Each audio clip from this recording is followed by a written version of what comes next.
And welcome all to Mushonomics.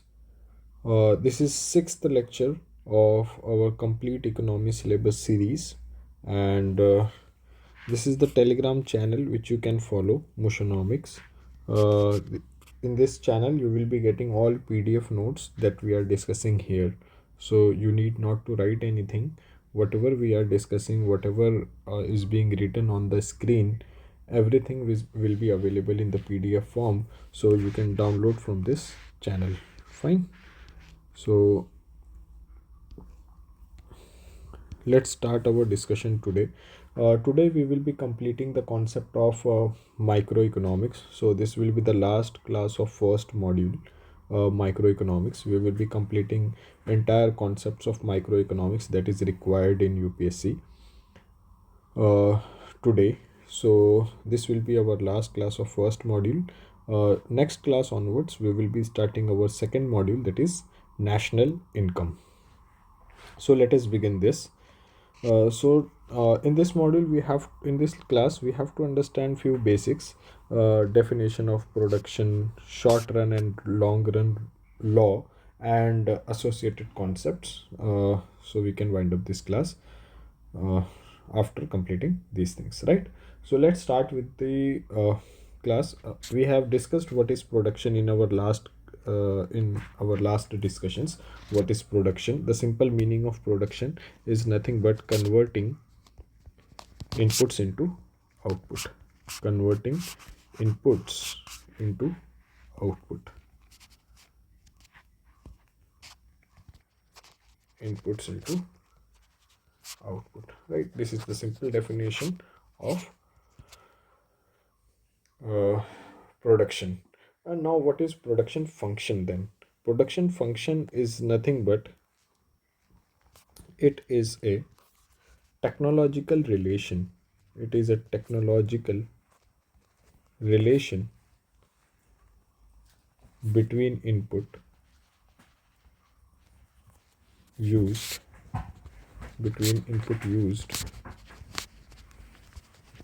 and output produced and output produced, right? So this is production function. How we can write this function as maybe the quantity of output produced.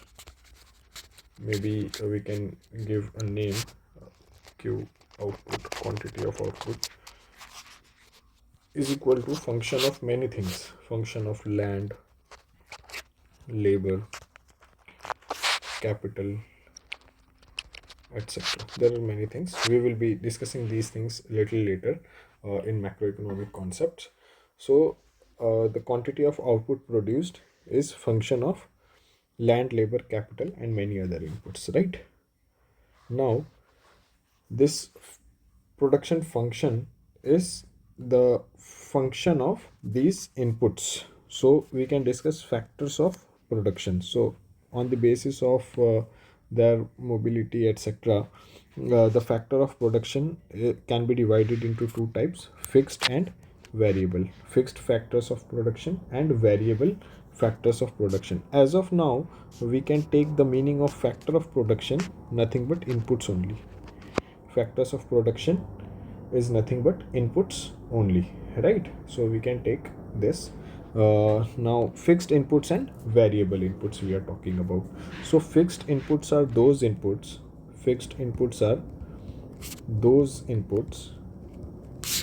when which do not change with change in output. What do we mean by this? So let's understand with this with an example. For example, land. Land is a kind of fixed input. Fixed input, why? Because land to produce output. How come? Because see, you can fix the land and you can increase the number of workers, right? So more workers can be used to produce more output, right? So output can be increased without changing input. On the fixed land, output can be increased by changing workers, by increasing workers. So land is nothing but fixed factor of production or fixed input. What is variable input then? So variable input is nothing but, or variable factor of production is nothing but inputs which change with change in output. Example, we can take labors, raw materials, because if you want to change output, if you want to increase output, then we have to increase raw materials as well, right? So raw materials, etc. So these are the example of variable factor of production or variable inputs. Now, depending on this, we come to a new concept, that is short run and long run. So let's understand what is short run and what is long run. Short run is nothing but the time period. Short run is nothing but the time period in which at least one factor, at least one factor remains fixed. One factor remains fixed. Long run is nothing but the time period in which all factors become variable. All factors become variable. So all factors have changed means you are in long run. And if at least one factor is constant or remain fixed, then it is short run. For example, the example we took about land. So if land is fixed and you are increasing number of workers, then we are in short run only. The day you change all your inputs, that becomes long run for you, right? For example, if we take an example to understand this, suppose a farmer, suppose there is a farmer, suppose a farmer uh, is having a piece of land, right? Is having suppose a farmer is having a piece of land, and so one unit of land, for example, one tractor as an input. He is using one tractor as an input, and maybe 10 workers. He may be using 10 workers as an input. Suppose a farmer is having these inputs, right? Now these workers, this can be changed, these workers can be changed immediately. You can increase or decrease, right? So can be changed immediately, right? These workers can be changed immediately. This tractor, say for example, it will take 3 months to buy a new one, right? So example, suppose it may take 3 months to buy a new tractor. You will earn profit, you will accumulate your profit, and then you can buy a tractor, right? So it may take 3 months to buy a new one.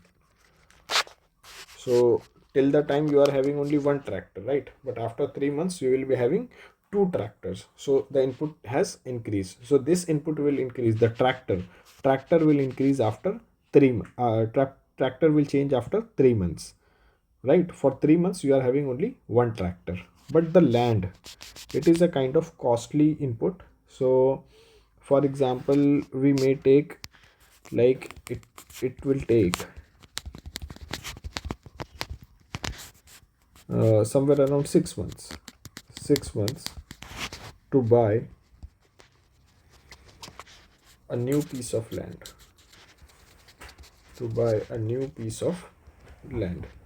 so till the time this, when you have changed your number of workers, and when you have changed your tractors, right? And till the time you are having fixed land. So till 6 months, till 6 months, you are having what? 1 unit of land, and maybe one or two tractors. So tractor can be changed, one or two tractor, and um, workers, because till 6 months you may be having, after 3 months you will be having two tractors, right? So one or two tractor, and workers may be changed. So workers variable. But since you have only 1 unit of land, so till 6 months you are in short run. Till 6 months you are in short run, because what is the definition of short run? Short run is time period in which at least one factor remains fixed. So here land is fixed till 6 months, but after 6 months, immediately after 6 months, just after 6 months, what has happened is, after 6 months land became 2 units, tractors become one or two, right? One or two, and workers variable, maybe 10 plus minus 5, etc. So this is nothing but your long run. This is nothing but your long run, because all inputs have changed. All inputs have changed, as all inputs have changed, right? So this is long run for you. But after long run, again, if land remains fixed, then a new short run will begin from here. After long run, a new short run will begin.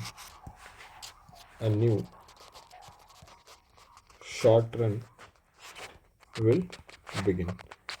So long run is nothing but addition of many short runs, right? So a new short run will begin from here. I hope we can understand this, that long run and short run. Short run, at least one factor remains fixed. Long run, all factors have changed, right? All factors have become. Why we are understanding this, and why, what is the need to understand this? Let's understand through some few basics, of your basic definitions. Let's understand the definition of total product. What is total product? Total product is nothing but total output.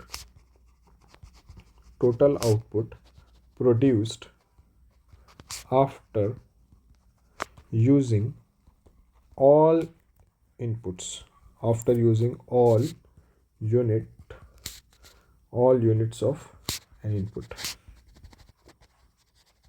keeping other inputs constant. So for example, if you are changing land, then keeping workers constant. If you are changing workers, keeping land constant, right?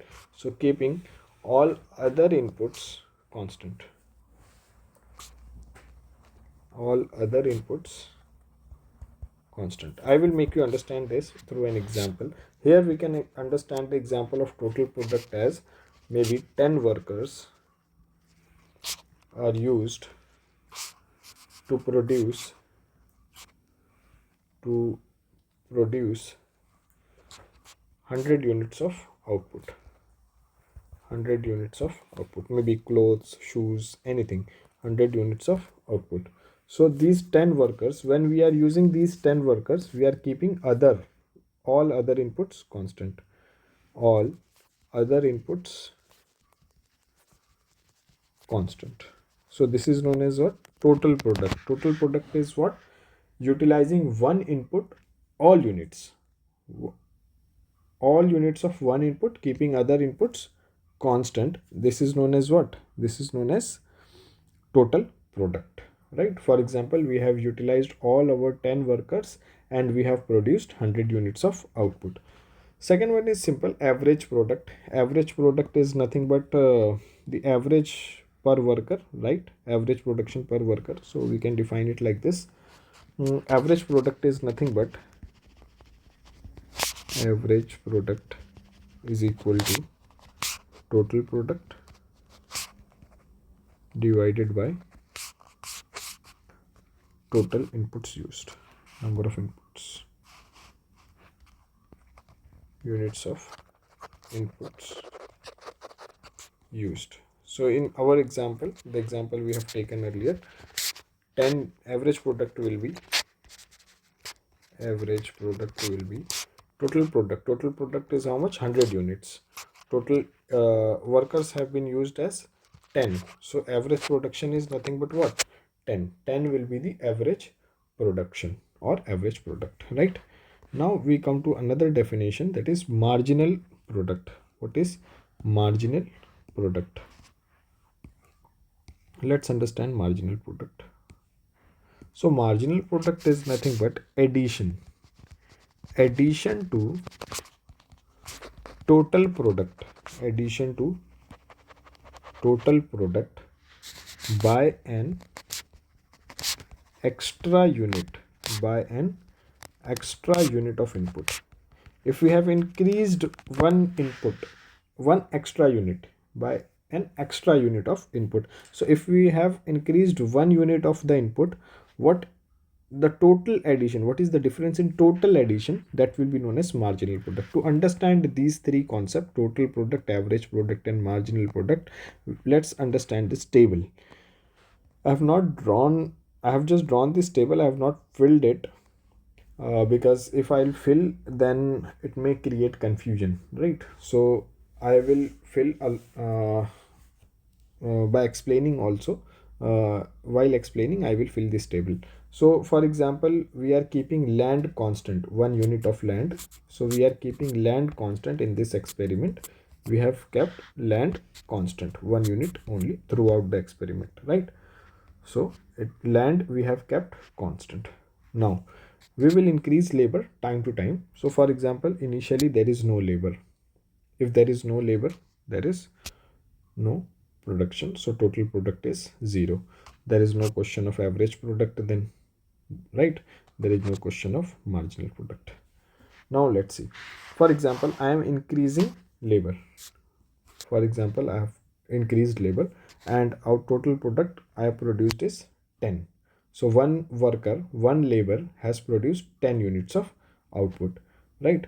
So I increased number of labor to 2, from 1 to 2.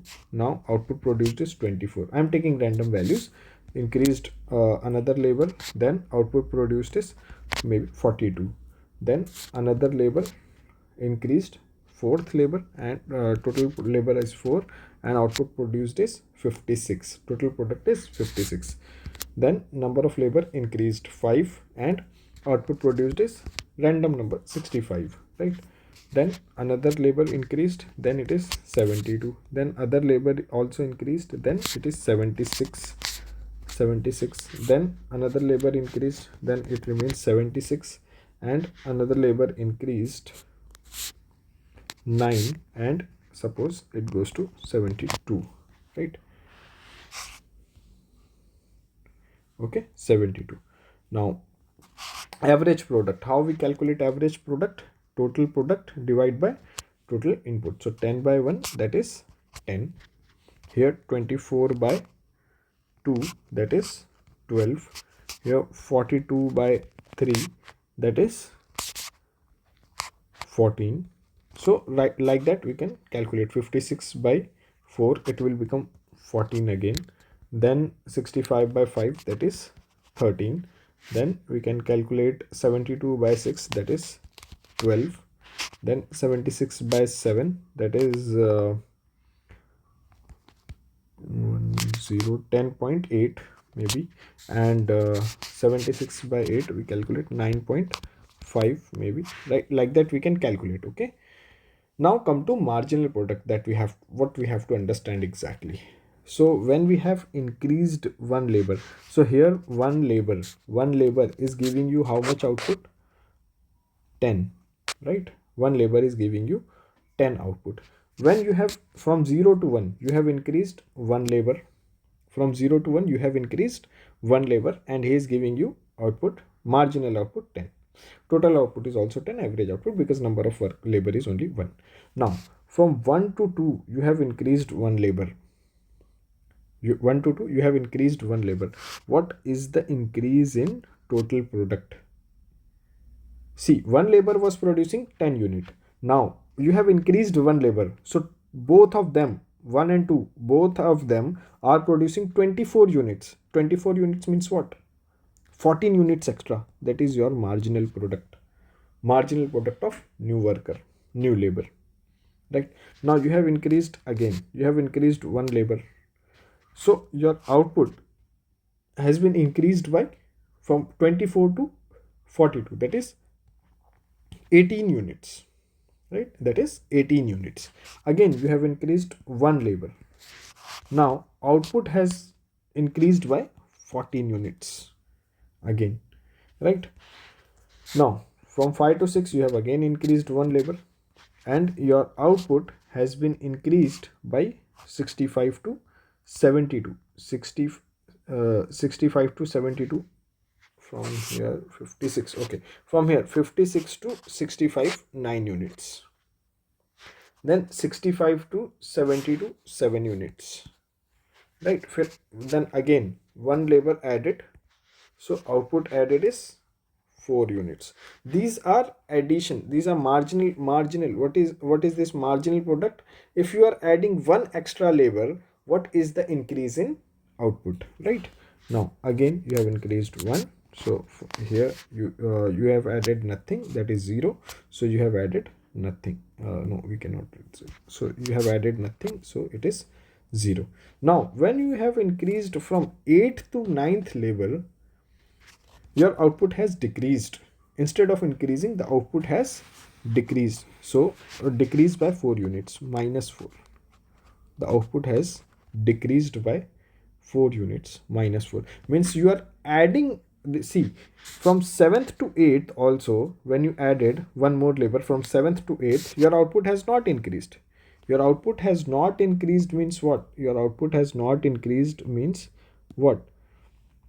If your output has not increased, that means this case, when you are increasing input but your output is not increasing, you are adding extra labor or extra input, but that is not giving you the result. That is not giving you the result. This is known as what? This is known as disguised unemployment or disguisedly employed.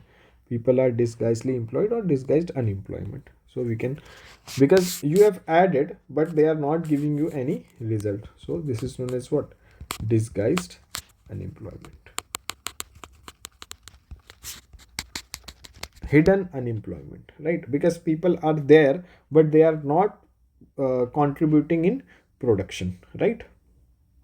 Now see, what is this short-term law and long-term law that we need to understand here is, see, this long run, this table, what this table that we have drawn, labor, land labor, total product, average product, and marginal product, etc. This table represents what? This table, the above table represents law of diminishing returns. Law of diminishing returns, or maybe law of variable proportion. Law of variable proportion. Now what do we mean by this law of diminishing return and law of variable proportion? What do we mean by this? Let's understand. See, if we are keeping your one input constant, like we kept land constant, so what will happen? In the beginning,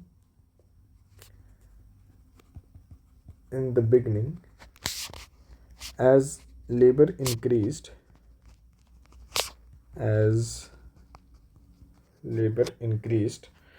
see what happened to marginal product, what happened to marginal product and total product. See, from 0 to 1 increased. So total product also increased, marginal product also increased. Total product increased, marginal product also increased. 10 to 14, that is increased. Now this is also increased. 24 to 42 also increased by 18. So now this also increased by 4, right? Marginal product is also increased by 4. Now the total product has increased. Now see, when you added third labor, the marginal product also increased, total product also increased. When you added fourth labor, your total product increased, but your marginal product decreased. So what is the short run law? In the beginning, as labor increased, what has happened is marginal product increased.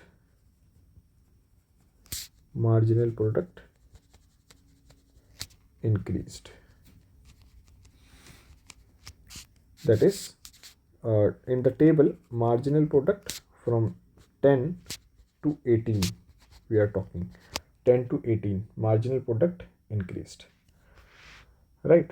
What happened later? Labor increased, but what has happened is marginal product decreased.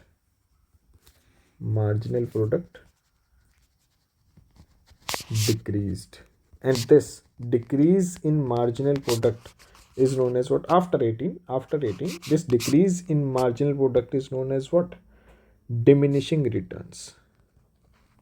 Your total output has not decreased, total output has increased, total product has increased, but the marginal product has decreased. So it is known as what? Diminishing returns. Diminishing returns. What do we mean by diminishing returns? Total product increased,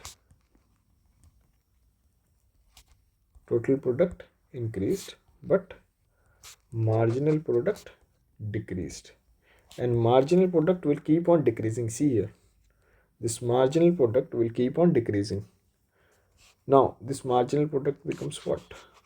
This 56 to 65 output has again increased. This output has again increased, but this marginal product has decreased. Because see, here marginal product was 18, then 14, then 14 to 9, then 9 to 7, then 7 to 4. This marginal product is decreasing. So at point 0, this marginal product is kept on decreasing, right? So this is known as what? When marginal product is keep on decreasing, this is known as what? This is known as marginal product is giving negative. So from here 14 to 0, this is known as diminishing returns. From 14 to 0, this is 10 to 18 increasing, total product is also increasing, and marginal product is also increasing. Here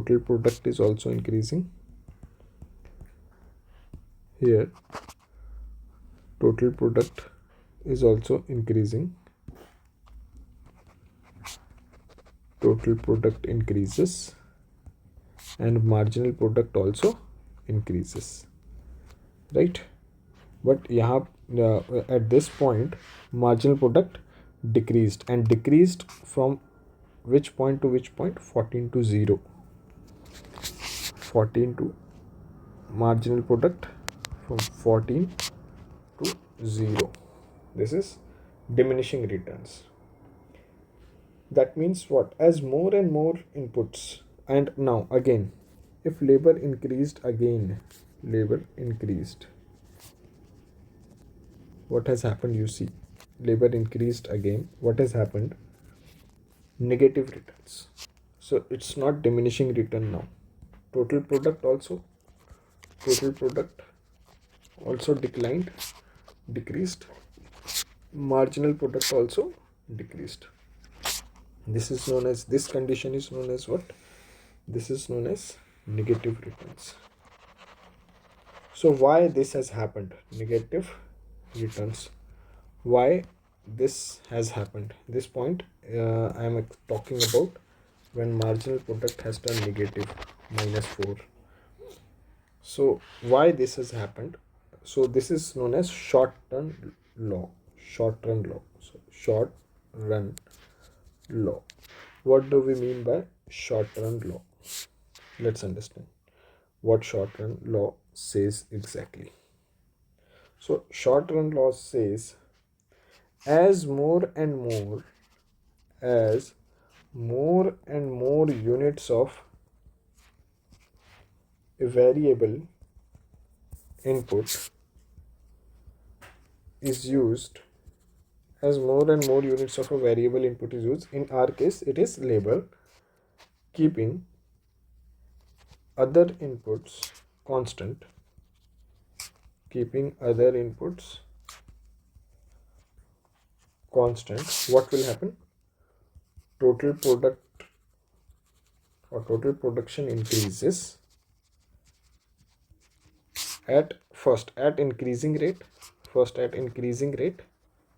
when total product and marginal product both are increasing. So at increasing rate,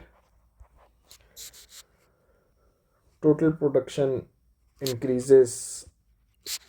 I hope you can understand, right, what exactly it is, or otherwise we can do like this also. Total production increases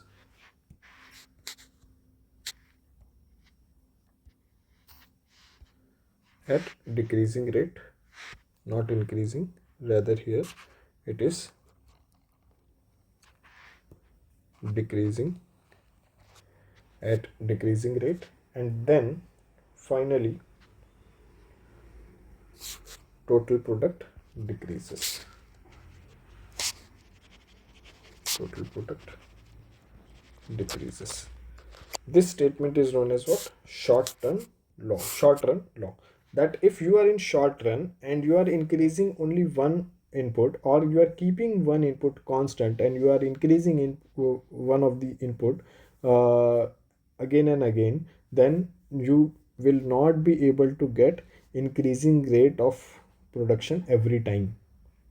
What will happen is your rate will decline, and then finally your total production will also decline. So how, what it suggests basically, for example, you are hiring more and more labor, but you have the same space. So what will happen is, maybe you will not be able to take care of all the workers, so maybe work loss will be there. Working hours will not be there, means everyone will not be efficient because you have hired so many workers.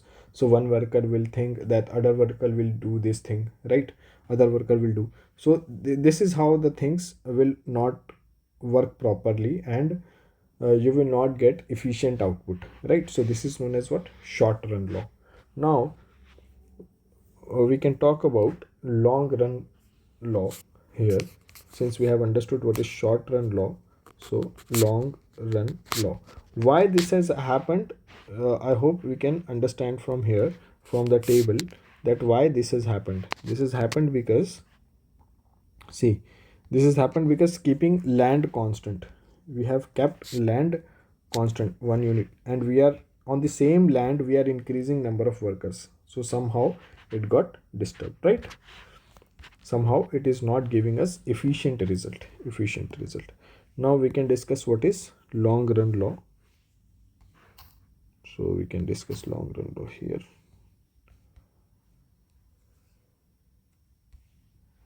Okay, so what is long run law? This is also known as law of returns to scale. Let's understand what exactly it is. In the long run, what happens is, when all the factors of production,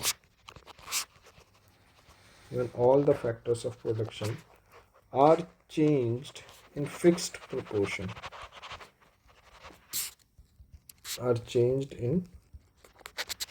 fixed proportion, means land is also doubled, labor are also doubled, everything is doubled. For example, in our table we can see example doubling all factors of production at the same time. So doubling all factors of production at the same time. At the same time means you have double labors also, you have double land also, you have double all your inputs, right? So what will happen then? Firm has, then we can define some condition. So number one, firm has increasing returns to scale. That is, what do we mean by increasing returns to scale? That is, total product increases, as we saw in the table, total product increases, but at a faster rate than inputs. For example, inputs are doubled. If inputs multiplied by 2, inputs are doubled, then output is more than 2 into output, more than the proportion 2 into output, right? This is the case. Now second thing, then after increasing rate we will be having constant return. So constant returns to scale. That is, constant returns to scale means total product increases at the same rate of input. Total product increases at same rate as inputs. Means inputs are doubled, so output has also increased by double. So if inputs multiply by 2, output is also multiplied by 2. This is constant returns to scale. Now third one, firm has decreasing returns to scale. That is, total product increases, not decreasing. You can see here total product is not decreasing, but total product increases at lesser rate than inputs. What do we mean by this? If inputs multiplied by 2, output is less than output multiplied by 2, right? Previous output multiplied by previous output multiplied by 2, previous.